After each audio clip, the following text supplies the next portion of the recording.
My colleague's sister visited Marrakesh last October, looking for authentic carpets in the old Medina.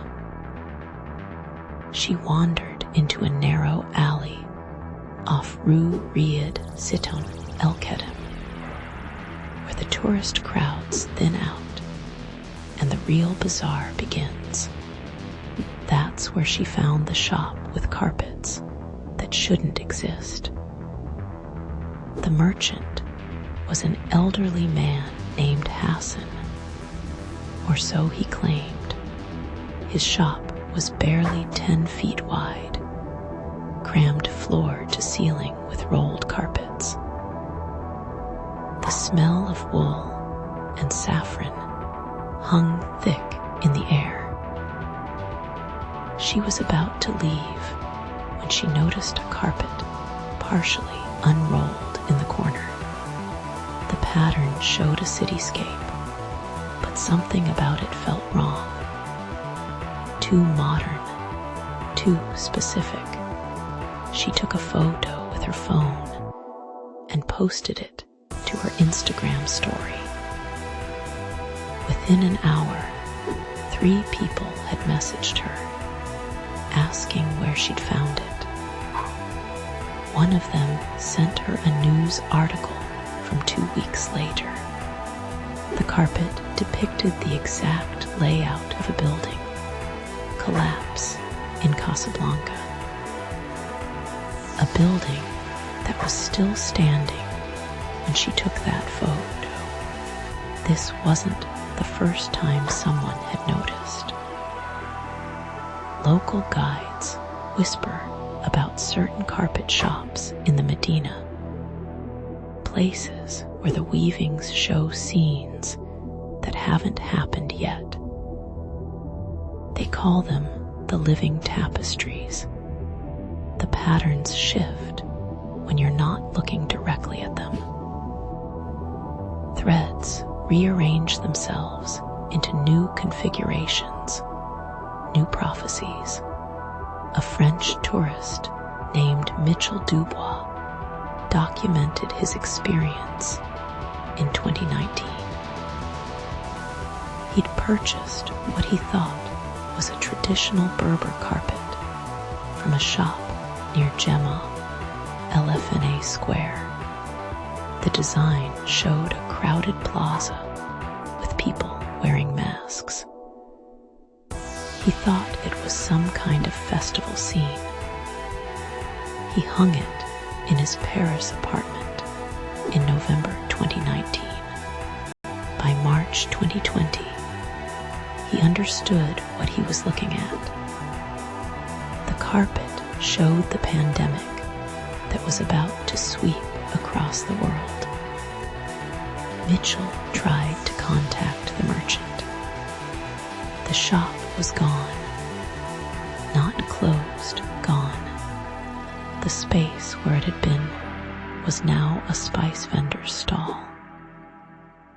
The spice vendor insisted he'd been there for 15 years. When Mitchell showed him photos of the carpet shop, the man's face went pale. He muttered something in Arabic and refused to speak further. The legend goes back decades, maybe centuries. In 1987, a British journalist named Sarah Pemberton investigated reports of prophetic carpets for a travel magazine. She interviewed 12 merchants in the old Medina. Most denied any knowledge.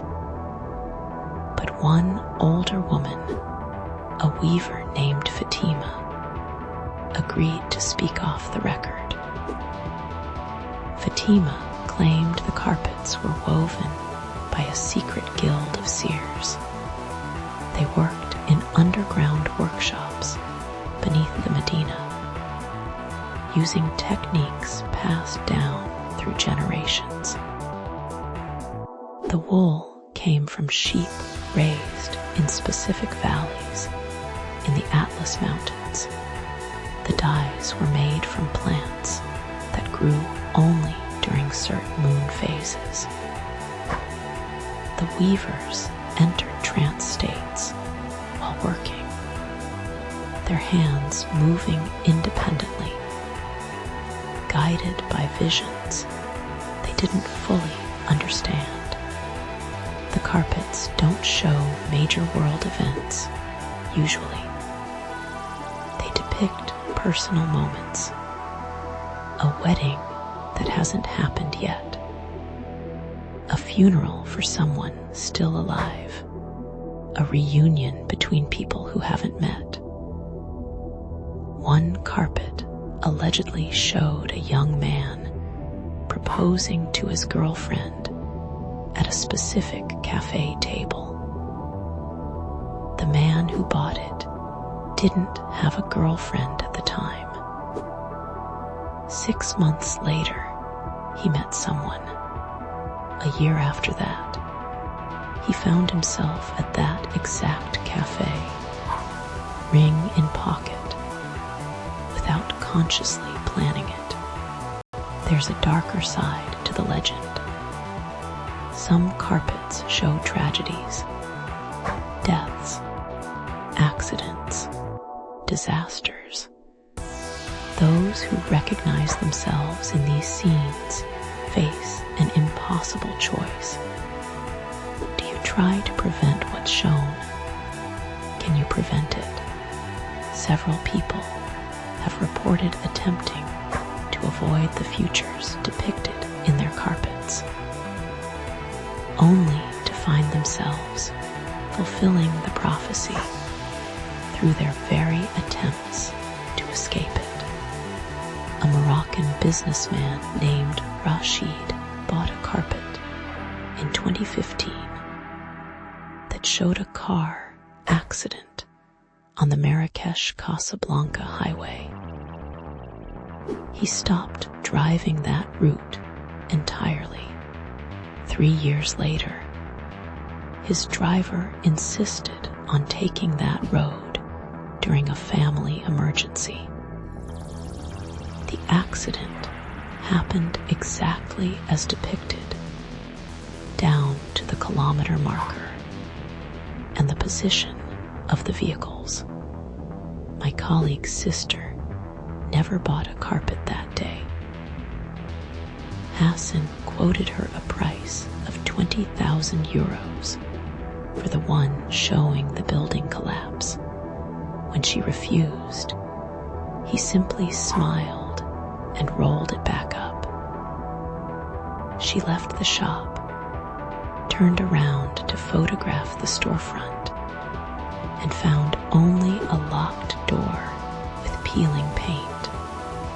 Her phone's GPS showed she was standing in the middle of a residential street, 3 blocks from any bazaar.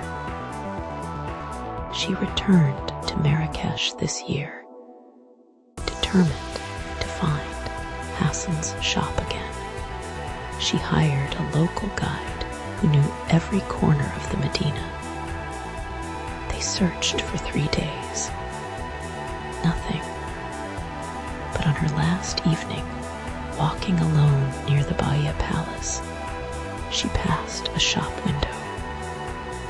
Inside, she saw a carpet hanging on the wall.